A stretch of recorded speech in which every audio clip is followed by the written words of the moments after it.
23. Atos capítulo 23, versículo 1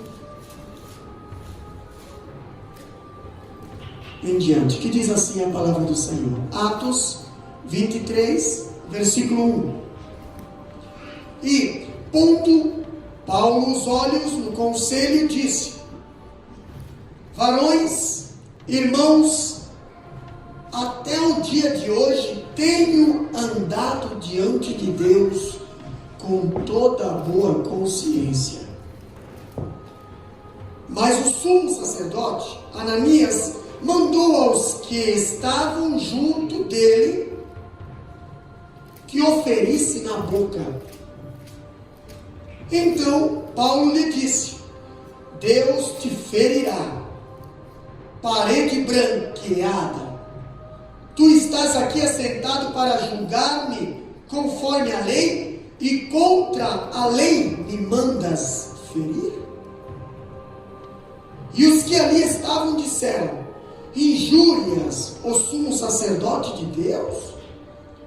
E Paulo disse: não sabíamos que era o sumo sacerdote, porque está escrito: não dirás mal do príncipe do teu povo. E Paulo, sabendo que uma parte era saduceus e outra de fariseus, clamou no conselho: varões, irmãos, eu sou fariseu, filho de fariseu. No tocante à esperança e ressurreição dos mortos, sou julgado.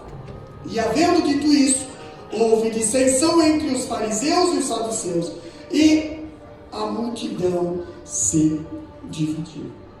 Podeis assentar, meus amados irmãos. Pastor, estamos no estudo do livro de Atos. Paulo agora, no final da última viagem, volta para Jerusalém. Vimos no último estudo, na última passagem, no último culto de ensino, que teve um profeta que se amarrou num cinto, e esse cinto era de pau, e falou: assim como este homem aqui está amarrado, assim, com esse cinto, assim será amarrado apóstolo Paulo quando chegar em Jerusalém. Estava dizendo que Deus estava mostrando que Paulo seria preso, amarrado. Cinto representa verdade, justiça. Por causa da verdade, Paulo seria preso. Quando falamos sobre Paulo, falamos do regresso de Paulo a Jerusalém.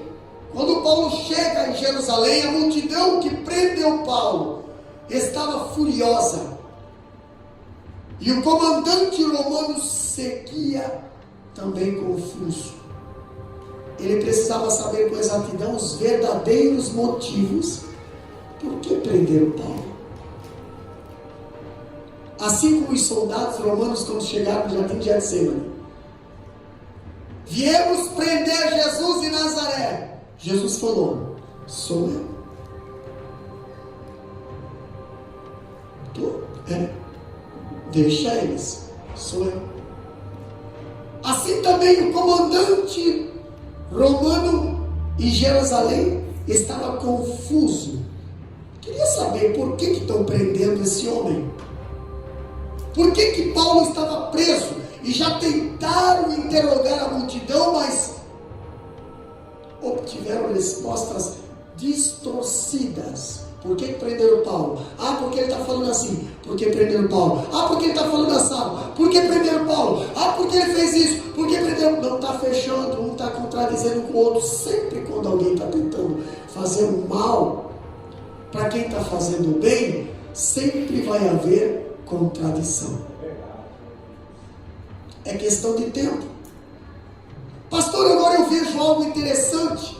O cerco contra o apóstolo Paulo em Jerusalém se agravava, e ele comparecera por ordem do comandante romano diante do sinédrio. Paulo foi levado diante do sinédrio. E agora Paulo diante do sinédrio, meus amados irmãos. Paulo precisa se defender. A defesa de Paulo diante do Sinédrio. O que era o Sinédrio? Sinédrio é convocado e Paulo se apresenta diante de 71 membros do Supremo Tribunal. Se fosse hoje o Sinédrio, seria o Supremo Tribunal Federal. Com certeza, Paulo seria preso e o ímpio estaria sendo solto. O Sinédrio era o Supremo. Agora eu vejo Paulo sendo levado ao Sinédrio. O Sinédrio era responsável por interpretar e aplicar a lei. Olha só, estamos passando um estudo que está se fechando com o que está acontecendo. E vocês estão acompanhando esse estudo. Não está sendo manipulado esse estudo, porque está indo versículo por versículo. E nós estamos passando agora por esse versículo que essa semana aconteceu alguma coisa bem grave no Brasil. O voto do Sinédrio. Pastor, eu vejo agora Paulo diante do Sinédrio. Eles eram responsáveis por quê? Por interpretar a lei e aplicar a lei. Mas que lei, pastor? A Torá. A lei de Deus. Agora eu vejo ali, pastor, Paulo se apresentando diante do Sinédrio. O que Paulo se apresenta? Ei, não sei o que eu estou fazendo aqui. Bando de ladrão, incompetente? Não. Paulo era um homem de Deus. Paulo chegou diante do Sinédrio, dirige ao magno concílio dos judeus, chamando seus membros de que, pastor? Cordialmente, está lá no capítulo 23, versículo 1, chamando eles cordialmente de varões irmãos. Estava sendo preso e ainda chamando quem estava aprendendo de irmão. Você tem coragem disso? Agora eu vejo algo interessante, que Paulo amava o seu povo. E a Bíblia diz em Romanos capítulo 9, versículo 3, que Paulo, ele disse bem assim, porque eu mesmo poderia desejar ser separado de Cristo por amor dos meus irmãos. Paulo amava a sua terra, Paulo amava os seus parentes, Paulo amava a sua nação. Paulo chegou a falar em Romanos capítulo 9, versículo 3, eu já desejei, eu poderia desejar me afastar de Cristo para tentar salvar vocês. Um dia Moisés estava conversando com Deus e Moisés falou a mesma coisa. Deus, se tu vai matar esse povo, então risca meu nome no livro da vida também. Jesus se entregou, morte maldita, morte de cruz, morte que era para as pessoas desprezíveis da sociedade. Jesus se entregou para morrer, para salvar eu e você. Agora eu vejo o apóstolo Paulo não desprezando o seu povo, o apóstolo Paulo não desonrando as autoridades, ele respeitava os seus líderes. Pastor, é o sumo sacerdote, é o sinédrio, pastor, sim, eles estão fazendo trabalho, então respeite eles, ok? Se eles estiverem errados, deixa eles com Deus. Agora eu vejo algo interessante nesse estudo, que em vez de assacar contra os pesados liberos acusatórios, trata-os com urbanidade e respeito. Estão te fazendo mal? Então, pastor, deixa. Não falta com respeito. Você pode até ter o direito de se irar, mas cuida para não pecar. Nós já vimos testemunhas aqui. Às vezes dá vontade. Às vezes dá uma vontade. Às vezes dá uma vontade de dar uma chutada no balde, que a tampa vai longe. Mas depois tu vai ter que buscar o balde. E juntar toda a sujeira que vocês pagaram. Paulo estava preso. Olha só que interessante, Paulo se coloca em pé, de igualdade com os membros do tribunal, e chama-os de irmãos. Irmãos. Quem sabe deram a palavra para Paulo se defender. Quem sabe todos os procuradores ali, todos os acusadores acusavam.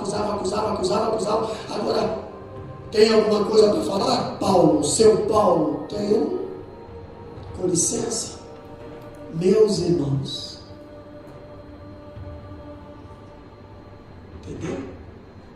E aí? Olha só que interessante. Uma vez que a maneira formal de dirigir-se ao sinédrio era príncipes do povo e anciões de Israel, era a Suprema Corte que estava ali diante de Paulo. Não era qualquer um. Pastor, às vezes a gente vê vídeos na internet de pessoas afrontando autoridades, se dando no direito de dizer assim: é eu que pago o teu salário, é eu que isso, é eu que aquilo. Ok, filho, mas você está diante de uma autoridade. Você pode até ter razão, mas você está pecando por não respeitar a autoridade. E se você ama a Deus, você vai ter uma coisa que a Deus fala: sujeitai-vos às autoridades. Você só não pode aceitar quando a autoridade venha querer te afastar de Deus. Agora, quando a autoridade passa por você e você rasga o verbo na autoridade, isso é falta de respeito. Se está fazendo errado, ora para Deus entrar com providência. Não tenta fazer as coisas com as próprias mãos, porque tu vai para a cadeia. E bem feito para você. Entendeu? Olha só que interessante. Paulo diz aos líderes religiosos dos judeus que andou com Deus com a consciência tranquila. Imagina Paulo se levantando diante do sinédrio, dizendo bem assim: caros irmãos, autoridades, excelentíssimos, toda a minha caminhada aqui, andei com Deus de consciência limpa. Pastor, mas andar com Deus de consciência limpa é uma coisa, andar com Deus com a consciência acusando é outra. Tem gente que anda com Deus, mas a consciência está acusando, não se arrepende. Paulo fala diante do sinédrio: eu andou com Deus com a consciência tranquila. Então por que você está preso? O sinédrio te explica. Outra coisa que nós aprendemos nessa passagem, obviamente ele não se refere ao seu passado, porque o seu passado condenava. Tem muita gente que vive do passado hoje. Ai, a minha consciência está perturbada porque por aquilo que eu fiz. Irmão, encontrou Jesus? Encontrou Jesus? Encontrei. Nova criatura é. Se tem alguma coisa que te acusa, é porque ainda você não está convertido completo. Porque Jesus joga lá no mar do esquecimento do teu passado. Pastor, mas está sempre aqui na minha cabeça. Isso é Satanás que está ali. Satanás sempre tenta pegar o teu passado e jogar no teu presente. Mas nós vivemos em novidade de vida, porque quem está conosco é maior do que Satanás. Então não aceita as coisas do mundo, não aceita as coisas do passado e olha para frente, aonde Deus quer te levar. Paulo chegou diante do sinédrio falando bem assim: ando com Deus, andei com Deus com a consciência limpa. Olha só que interessante, para nós ir para frente. A consciência é um juiz ou a testemunha interior que nos prova ou que nos aprova.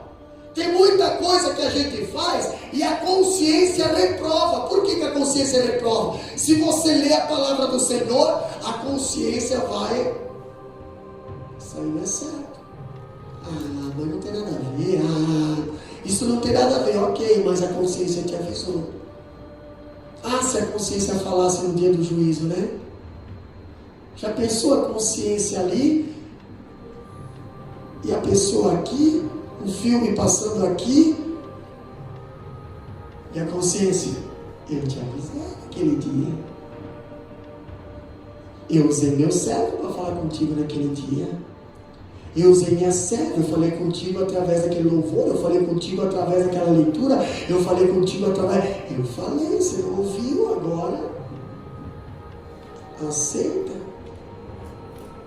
Pastor, olha só que interessante, Paulo diante do Sinédrio, aqui nós vemos em Romanos 2:15, que diz bem assim, os quais mostram a obra da lei escrita no seu coração, testificando, justificando juntamente a sua consciência e os seus pensamentos, quer acusando-os ou quer defendendo. Pastor, se a lei está dentro do teu coração, ela vai te acusar ou ela vai te aprovar. Pastor, mas eu não vejo nada a ver, pastor. Tem pessoas que vai ver as coisas do mundo, ver as coisas. Tem crente hoje, meu amado irmão, que para ele tudo é nada a ver. Sabe por que tudo é nada a ver? Porque não tem palavra dentro do coração. Como é que a consciência vai te aprovar ou te reprovar se a palavra da verdade não está lá dentro? Pastor, quando eu vejo Paulo dizendo, andei diante do Senhor com a consciência limpa, consciência tranquila, era porque a palavra do Senhor estava no coração, guardadinha, e você vai ver o versículo dizendo, guardei a palavra no coração para não. Mas mesmo assim o apóstolo Paulo fala, o que eu queria fazer não consegui. E o que eu não queria fazer, quando eu via, já fiz. Como é que ele notava isso? Porque a consciência acusava. Paulo se pecou, repetite rápido. Olha só que interessante. Agora eu vejo algo interessante aqui, quando Paulo fala que a consciência não determina os padrões, apenas as aplica. Se desenvolver aqui, se o indivíduo persiste em pensar contra a consciência, pode desenvolver a chamada má consciência. E aqui a Bíblia fala em Hebreus capítulo 10, versículo 22, bem assim, má consciência. Cheguemos-nos com verdadeiro coração, em inteira certeza de fé, tendo o coração purificado da má consciência e o corpo lavado com água limpa. O que adianta o corpo estar bonito, parecendo um crente, e a consciência está pesando diante de Deus? Mas eu senti de fazer dessa maneira, e é assim que eu estou servindo a Deus. Ok, naquele dia, se a consciência agora está cauterizada, naquele dia ela vai funcionar. E a mesma lei que hoje é desprezada, naquele dia vai condenar. A mesma lei que hoje, muitas das vezes, o versículo é tirado para fora, o versículo é ignorado ou é distorcido, naquele dia o juiz vai usar a lei, o supremo juiz vai usar a lei, e não vai ter distorção. Olha só que interessante, pastor. 1 Timóteo capítulo 4, versículo 2, diz bem assim, pela hipocrisia de homens que falam mentiras, tendo cauterizada a sua própria consciência. Sabe que a pessoa, quando gosta de mentir, é porque a consciência já não acusa mais. Porque antigamente, quando você falava uma mentirinha, você já... Meu Deus do céu. Se a mãe descobrisse, se o pai descobrisse, se o pastor descobrisse, se o líder descobrisse, se a mulher descobrir, o marido descobrir, não, mas agora o negócio já está. Hoje é mentira atrás da outra, uma mentira atrás da outra, uma mentira atrás da outra, uma mentira atrás da outra, e a pessoa não tem nem vergonha de pregar mentira. Sabe por quê? Consciência cauterizada. Todo mundo vê que está mentindo, mas a pessoa não percebe. E sabe quem mente? É filho do diabo. Então presta atenção, para não mudar de família, porque nós somos filhos de Deus. Mas tem pessoas que se comportam como filho pródigo, que é o pai morto, para valorizar o fazendeiro. E o fazendeiro, estou falando no sentido espiritual, o fazendeiro lá valoriza mais o porco do que o filho pródigo. Agora eu vejo algo interessante, pastor. A crueldade do sumo sacerdote, como quando o apóstolo Paulo estava diante dele. Olha só aqui, capítulo 23, versículo 2. O sumo sacerdote ainda ficou tão irado e ouviu Paulo falando da boa consciência. Mas o que Paulo estava falando ali? Lê para nós, capítulo 23, versículo 2. O que Paulo falou ali que o sumo sacerdote ficou tão irado? O que diz lá? O sumo sacerdote Ananias mandou aos que estavam junto dele que o ferissem na boca. Meu Deus, por que mandaram dar um soco na boca de Paulo? Grave isso aí, né? Por que o sumo sacerdote, quem era o sumo sacerdote, pastor? Quem era o sumo sacerdote? 23 e 2.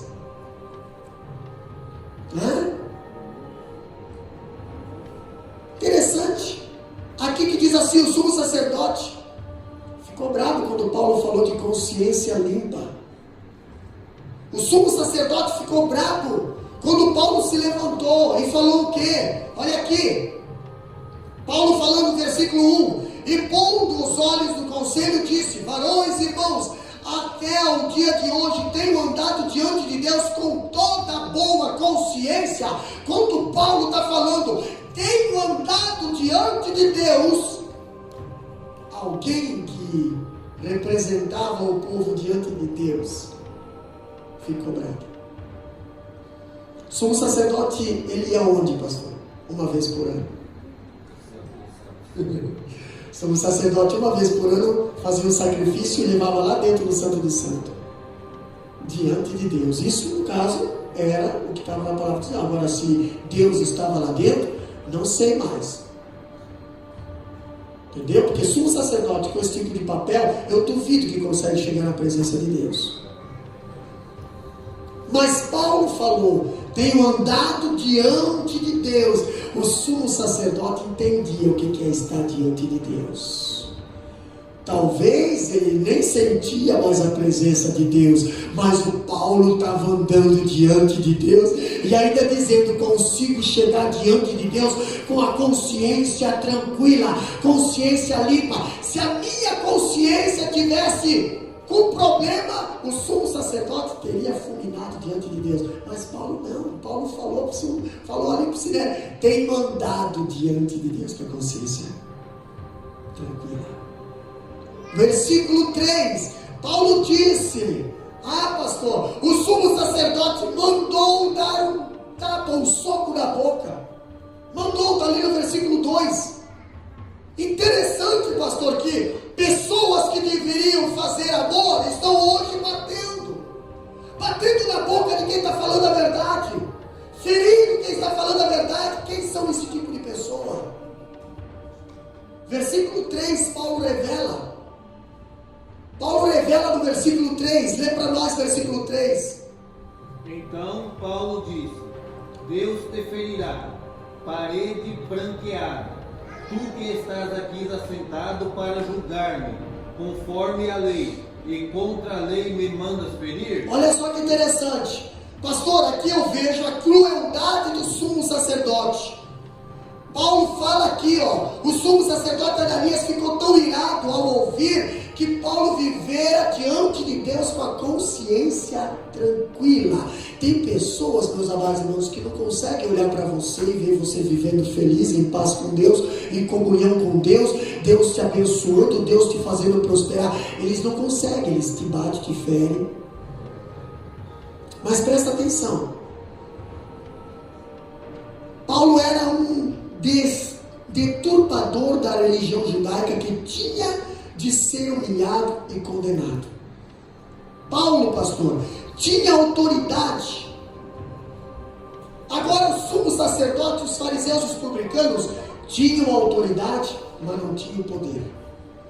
Paulo não tinha tanto poder, mas tinha autoridade no céu. Quando eu vejo aqui, tinha autoridade, mas não tinha clemência. Outra coisa, Ananias, ele foi nomeado, olha aqui, foi nomeado sumo sacerdote em 47 depois de Cristo. Então ele era um sumo sacerdote novo, entendeu? Porque Paulo também foi por essa época que começou a pregar. Ali deve estar pregando por pouco tempo, estava pregando, estava voltando na terceira viagem e já estava sendo condenado à morte. Agora eu vejo algo interessante. Paulo apanhou, mas qual foi a reação de Paulo? Olha só, a reação de Paulo, versículo 3 a 5 diz: assim como Jesus foi esmurrado quando compareceu diante do Sinédrio, Paulo não ficou tão triste assim não. Sabe por quê? Pensa, Paulo levando um soco na boca lá dentro do Sinédrio. Paulo pensou assim: rapaz, que privilégio. Privilégio, pastor?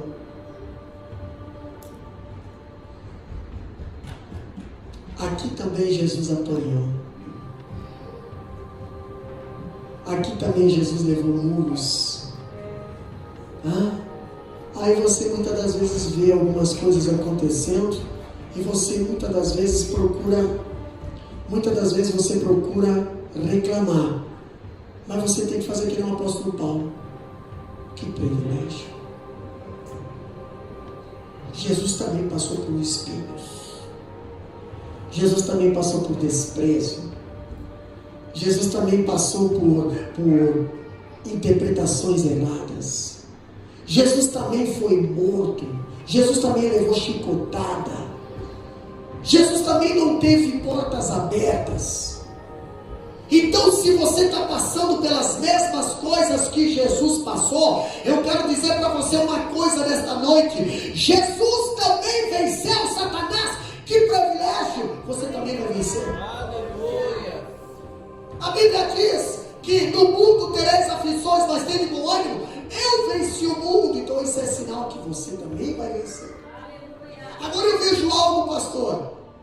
Diante do Sinédrio também foi o seu apóstolo Paulo, porém não teve o mesmo controle de imediato. Por isso, desculpou-se quando Paulo falou bem assim: olha só, paredes branqueada. Quando Paulo fala para aquele camarada que mandou bater, assim como me feriste, assim tu serás ferido. Parede branqueada. Olha só que interessante.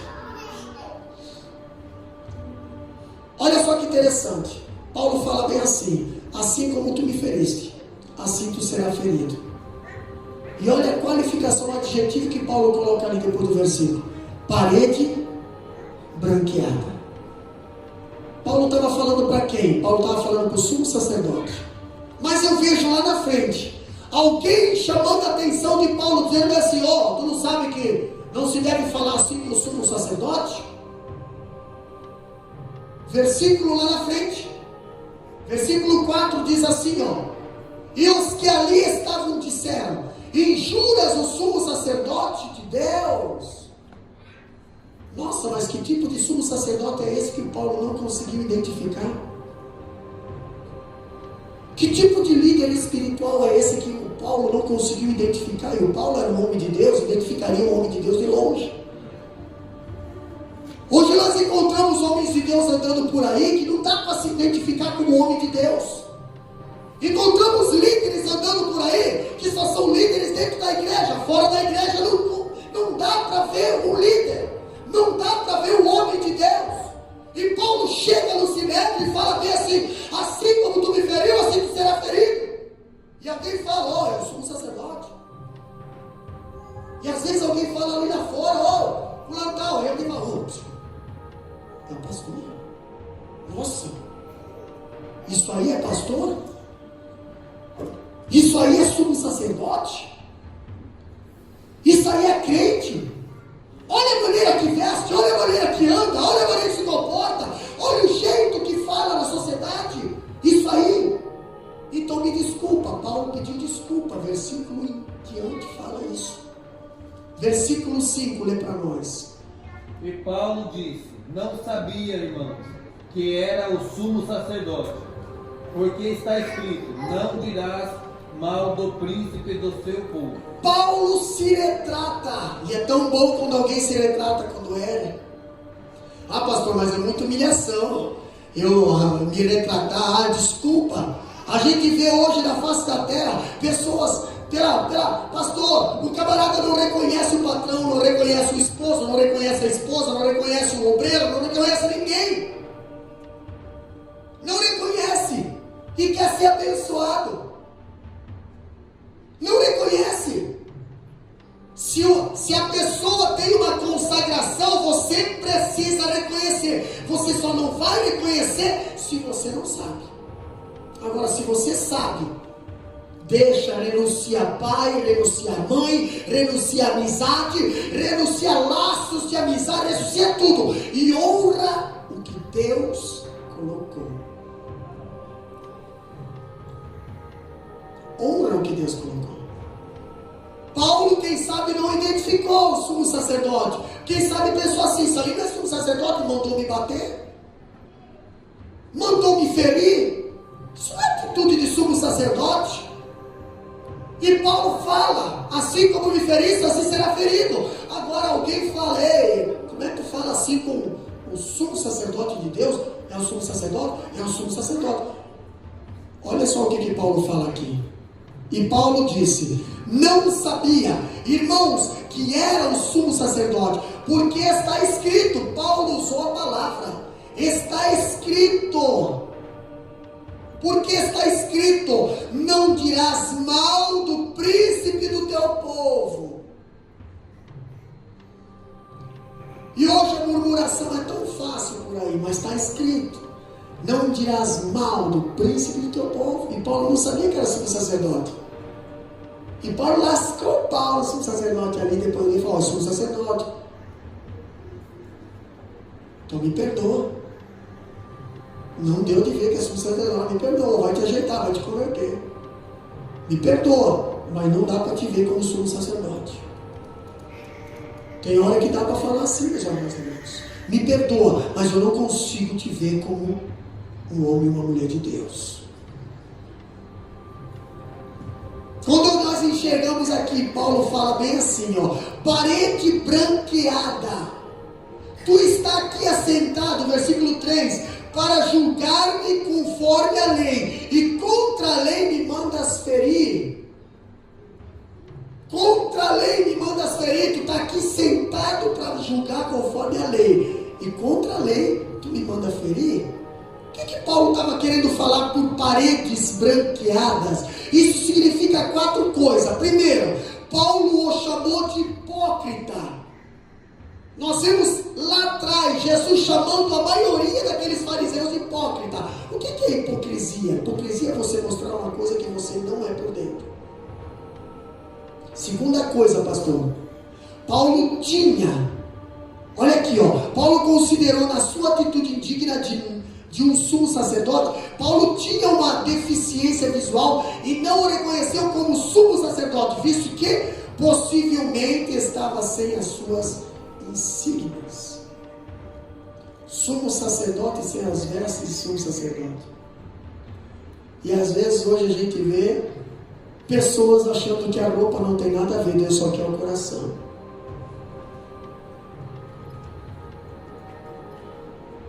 Quer que as pessoas te tratem como homem e mulher de Deus? Ande como homem e mulher de Deus. Senão elas vão te confundir com o mundo. Lá no mundo, muitas das vezes, você anda como o mundo. E aqui na igreja, você anda como igreja. Irmão, você tem que andar como igreja lá no mundo também. Dá uma olhada no Salmo 133. A Bíblia diz que o óleo descia sobre a cabeça, sobre a barba e até a orla dos seus vestidos. A consagração não é só espiritual, a consagração é carnal também. Tudo é consagrado na nossa vida. Salmo 1 fala bem assim: bem-aventurado o varão que não anda segundo o conselho, antes tenha seu prazer na lei, e nela medita de dia e de noite. A consciência está funcionando? Está funcionando. Então ela vai mudar a nossa atitude. Vai mudar a nossa maneira de ser, nossa maneira de falar, nossa maneira de agir. Vai mudar tudo.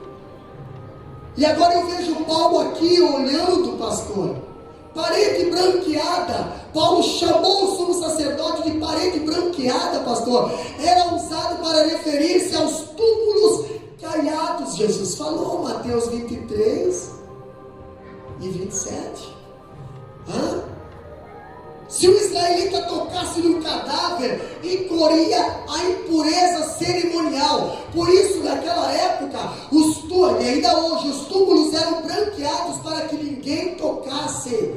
Imagina agora, você vai lá sepultar alguém e joga bastante pó branco lá. Então todo mundo que tocasse naquele túmulo ia ficar, se encostar, ia ficar marca branca. Então não podia tocar. Se tocar, todo mundo vê. É que nem você pegar um pó, tocou, todo mundo vai ver. Tocou no defunto. E Jesus falava parede branqueada. O Paulo falou parede branqueada. Estava se referindo ao quê? Paredes do sepulcro.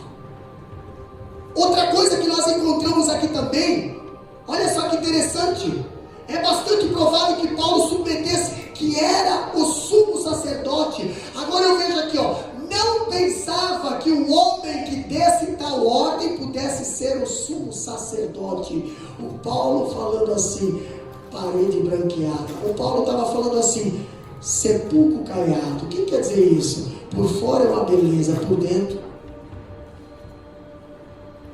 não tem nada de vida. Quando eu vejo o apóstolo Paulo falando isso, eu vejo outra coisa ainda aqui para nós meditar na palavra do Senhor.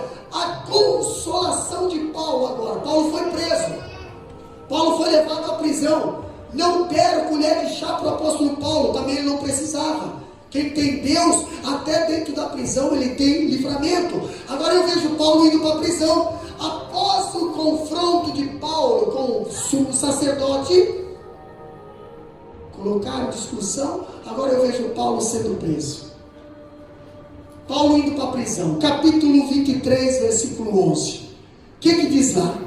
Naquela noite fatídica, o próprio Deus se colocou ao lado de Paulo. Lucas registra, na noite seguinte, o que diz lá? 23 e 11. Na noite seguinte, o Senhor pôs-se ao lado dele e disse: coragem, pois do modo porque deixo testemunho ao meu respeito em Jerusalém. Assim importa que também eu faça em Roma. Paulo, dentro da prisão, após apanhar do sumo sacerdote, foi preso por pregar a palavra. Agora eu vejo Paulo sozinho lá na prisão e Deus aparece para Paulo. Interessante que Deus aparece para Paulo, muitas das vezes, aparece para nós também. Foi testemunhado aqui. Muitas das vezes você não é só onde você pastor, eu estou sozinho, eu estou em tal lugar. Irmão, Deus está contigo. E aí Deus aparece para você e fala bem assim: coragem, Paulo. Coragem. Mas meu Deus, por quê? Por quê? Por quê? Por que eu estou preso? Por que isso? E Deus aparece para você e diz bem assim, na noite, na hora mais difícil da tua vida, quando ninguém mais consegue resolver o teu problema, Deus aparece para você e diz bem assim: coragem. Coragem. Coragem. O Senhor pondo-se ao lado dele, a Bíblia diz, Deus pôs-se ao lado de Paulo. Irmão, quantas vezes você não tem companhia de mais ninguém, mas você sente a presença do Todo-Poderoso do teu lado, dizendo assim: coragem, coragem, é por pouco tempo, coragem, eu vou te tirar dessa situação. Aleluia. Deus o encoraja. O Deus que encoraja, pastor. Pai, o Deus que comissiona. Olha só que interessante que ali no capítulo 23, versículo 11, diz bem assim, o Deus que encoraja Paulo. Coragem, coragem, Paulo. Olha o que diz aqui. Olha só. A consolação de Paulo dentro da prisão. Vamos lá? O Deus que o acompanha, o Deus que o encoraja. O Deus que o comissiona. Vamos lá? 23:11. Lê para nós mais uma vez. Na noite seguinte, o Senhor pôs-se ao lado dele e disse: O Deus que acompanha. coragem, O Deus que encoraja. pois do modo porque deste testemunho a meu respeito em Jerusalém, assim importa que também eu faça em Roma. O Deus que comissiona. O que Paulo estava ouvindo de Deus ali? Primeiro, Paulo, eu estou contigo. Segundo, Paulo, se encoraja. Se eu estou contigo, tu tem que ter coragem, filho. Tu não está sozinho. Terceiro, Paulo, se eu estou contigo e eu estou te encorajando, é porque eu não quero que tu fique parado. Tu não vai ficar aqui dentro, não. Está sentindo a coragem de Deus? Está sentindo a presença de Deus? Então tu não vai ficar assim, não. Não vai ficar assim, não. Deus tem muita coisa para realizar através de você. Tá, pastor, mas eu estou dentro da prisão. Espera um pouco. Aprenda a ter um pouquinho de paciência. Olha o que Deus está falando para Paulo aqui, ó. Pois de modo porque deste testemunho do meu respeito em Jerusalém, assim importa, Paulo, que faças em Roma também. Você vai para um lugar onde muitos não têm coragem de ir. Por isso que eu estou te fazendo aprender aqui, porque lá talvez alguns desistam na metade do caminho.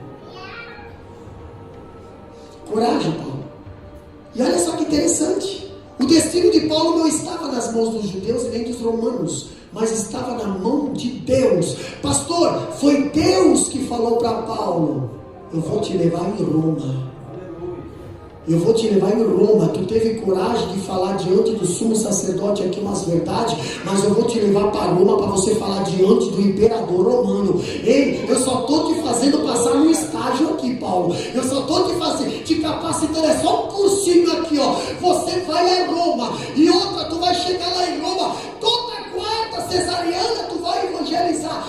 Paulo, eu vou te colocar numa condição aonde eles vão te deixar preso e tu vai pregar para os soldados. Tu vai abrir uma congregação dentro da prisão, Paulo. Agora você precisa passar por isso. Ah, pastor, mas ninguém gostava de Paulo. Paulo estava dentro da prisão, encorajado por Deus, acompanhado por Deus, comissionado por Deus, mas Satanás estava fora da prisão, preparando uma cilada para quê? Para tentar fazer você parar a obra de Deus. Olha só que interessante. A conspiração, pastor, tramada contra Paulo. Ali, enquanto Paulo estava dentro da prisão, passando aquela noite dentro da prisão, capítulo 23, versículo 12 a 15, conta-se que os judeus estavam preparando uma emboscada lá fora. Vamos pegar o Paulo. Vamos matar o Paulo. Quando o Paulo foi transportado dessa prisão para aquela prisão, amanhã ou depois da manhã vai ter a transferência. Na hora do trabalho, na hora do comboio, nós vamos fazer alguma coisa, vamos fazer uma emboscada e nós vamos matar o Paulo. Interessante que Paulo tinha um sobrinho, e esse sobrinho chegou lá e foi levar essa mensagem lá para Paulo. Chegou lá em Paulo, falou: Paulo, está acontecendo assim, assim. Como é bom você ter uma pessoa de confiança. Paulo, está acontecendo assim, assim, assim. Vão levar você tal dia. Vão levar você tal hora. Vai ser feito um aparato aqui, vai ser feito, sim, Paulo. Mas estão tramando, os judeus estão tramando matar você em tal lugar. Quem sabe Paulo pergunta para aquele menino: quem é que sabe tudo? Não. O pessoal lá de fora sabe. Então faz o seguinte: não fala para ninguém. Vai direto no comandante. Vai direto no chefe. Passa para o chefe o que está acontecendo. Passa para o chefe. E o menino foi lá e falou para o chefe: está acontecendo assim, e assim, e assim, e assim. Vamos para a Bíblia? Versículo 23, versículo 12. Diz bem assim, ó: quando já era dia, alguns dos judeus fizeram uma conspiração e juraram, dizendo que não comeriam nem beberiam enquanto não tomassem a Paulo. Interessante, né? Que para as coisas boas ninguém quer jejuar. Para as coisas boas ninguém quer fazer sacrifício. Vamos fazer sacrifício aí para que Deus salve alma. Ah, pastor, não aguento não. Ah, pastor, vamos fazer uma viagem missionária. Ah, pastor, não tá não. Vamos fazer sacrifício aí para matar o Paulo? Tá, todo mundo, conta comigo. A maioria dos judeus fizeram uma greve de fome. Fizeram uma greve de fome, como se fosse o Boa Noite, Paulo. O que acontece no Brasil, né? Vão fazer greve de fome. Vão fazer uma greve de fome e outra. Enquanto nós não matar Paulo, ninguém come. Concordo? Tô junto. Pode contar comigo. Conta comigo também. Quem sabe alguém falou? Conta com a minha família. Conta com todos os meus parentes. Vou tentar anunciar aqui. Vou tentar mandar no zap. Vou tentar mandar aqui no missão. Conta com... Ok. Alguém ouviu e foi lá avisar Paulo. Paulo, está acontecendo assim. Tem uma campanha lá fora. Os judeus estão fazendo uma campanha lá fora. Ninguém vai comer e beber sem primeiro conseguir te matar. Então eles têm pressa, eles têm urgência. Ninguém fica muito tempo sem comer, não.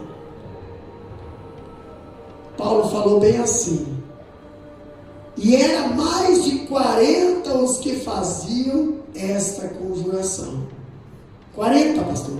E esses foram termos principais dos sacerdotes e anciões e disseram: conjuramos-nos sob pena de maldição, a nada provarmos até que matemos a Paulo. Foram falar para quem?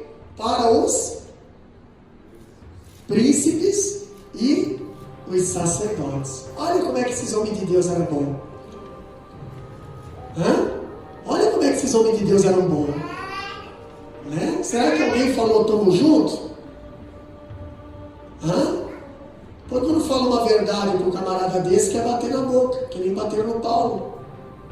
Olha só que interessante. Agora eu vejo aqui o filho da irmã de Paulo, com certeza sobrinho de Paulo, versículo 16: tendo ouvido acerca dessa cilada, foi e entrou na fortaleza e anunciou a Paulo. Pastor, e Paulo, chamando assim um dos centuriões, disse: ei, guarda, sim, chama teu chefe. Centurião é chefe de 100 soldados. Chama teu chefe aí. Chamou o chefe. Aqui, ó, esse menino aqui tem uma mensagem, mas não vai falar para ninguém. Tem uma mensagem para entregar para o teu comandante. Leva ele em segurança, porque se ele sair da fortaleza, eles podem acabar de matar. Queima de arquivo, né? Leva em segurança até o comandante. Levou o menino em segurança para o comandante. Fala aí, meu filho. O negócio está acontecendo assim lá fora. Não, mas não vai acontecer nada, não. Paulo só mandou dizer uma coisa: ele é cidadão romano. Se acontecer alguma coisa com ele, vocês vão ter que responder em Roma. Pastor? E aí? O que aconteceu? O que aconteceu, meus amados irmãos? A conspiração articulada ali em Atos 23 e 26. E agora, o que aconteceu? Aquele comandante botou a mão na consciência e falou: é sério o negócio que está acontecendo aqui e nós não temos mais o controle.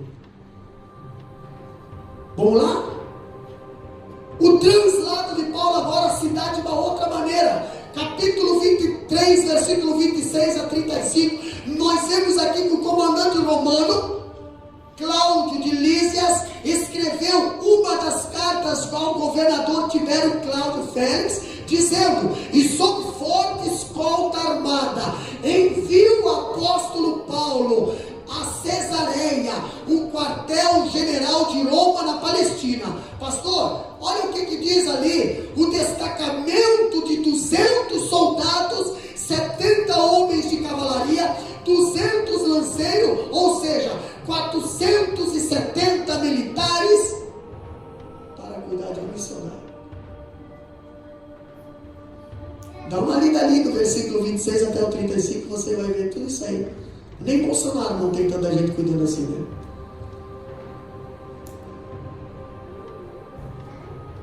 Mexe com o homem de Deus para você ver. Mexe com a mulher de Deus para você ver.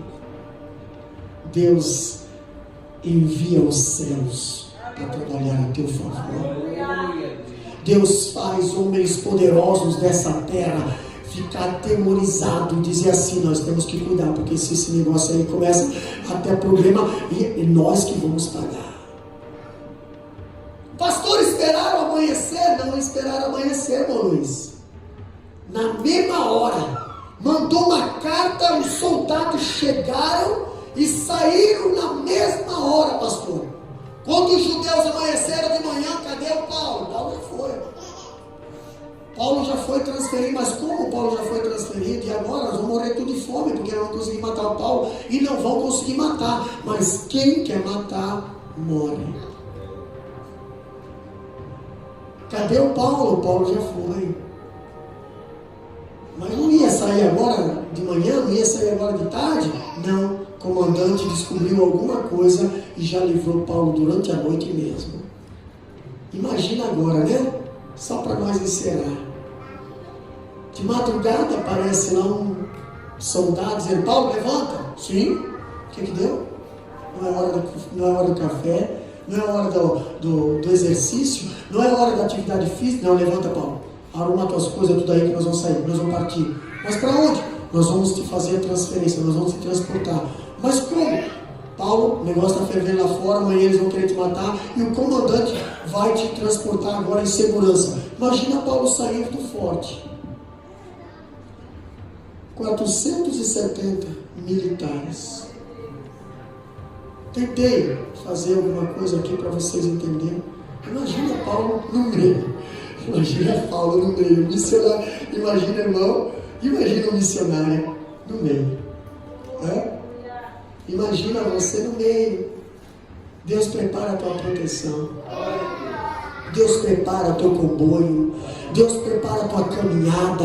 Deus usa até os soldados romanos para te proteger quando os inimigos querem te matar. Deus, Ele se encarrega do teu transporte. Anda de cabeça erguida, que os que estão do teu lado não vão te matar, estão te proteger. Vai lá, Paulo, que tem uma cavalaria aí cuidando de você. Ainda vai, Paulo. Aí você vê aquele versículo que diz assim, ó: nenhuma seta, nenhum mal e toda arma preparada contra ti não prosperará. Por quê, pastor? Deus coloca anjos acampados ao redor dos que o temem. Pastor, e se eu estiver na prisão, Deus vai pessoalmente ir lá na tua situação, senta do teu lado e diz bem assim: filho, filha, vem cá, aqui eu estou contigo. Que tá, vem cá, conversa comigo, filho, conversa comigo, filha, olha só, coragem, eu estou contigo, sinta a minha presença, sinta a minha mão, sinta a minha glória. Tu não precisa estar no meio de todo mundo, espera um pouquinho, eu estou contigo, eu te direcionarei para tal, para tal, para tal. E se alguém tentar impedir, eu convoco o exército para te proteger. Mas ninguém vai botar a mão em você. Ninguém vai botar a mão em você. Deus está no controle de todas as coisas. Paulo chega a Jerusalém sabendo que ele ia ser preso. Paulo confiava em Deus. Paulo chega em Jerusalém sabendo que ele ia apanhar, mas ele confiava em Deus. Paulo chega em Jerusalém sabendo que ia ser morto, mas ele confiava em Deus. Mas tudo que está nas mãos de Deus tem um controle. Deus está no controle de todas as coisas. Se coloca de pé que eu quero orar pela tua vida. Deus tem o controle de todas as coisas, meus amados irmãos. Deus está no controle da nossa vida. Deus está no controle do nosso ministério. Deus está no controle da nossa família. Deus está no controle do nosso trabalho. A nossa saúde está no controle de Deus. Os nossos parentes no Brasil estão no controle de Deus. Pastor, e se tem alguém tramando, fazendo consagração, greve de fome, enquanto não matar, nós não vamos comer, eles vão morrer de fome, porque você não vai morrer. Deus tem um projeto na tua vida. Deus tem um propósito na tua vida. E ninguém pode atrapalhar os planos de Deus. Se Deus tem um projeto na tua vida, então confia no Senhor. Mas eu estou na prisão. Ei, dá uma olhadinha no ladinho. Abre os teus ouvidos espirituais.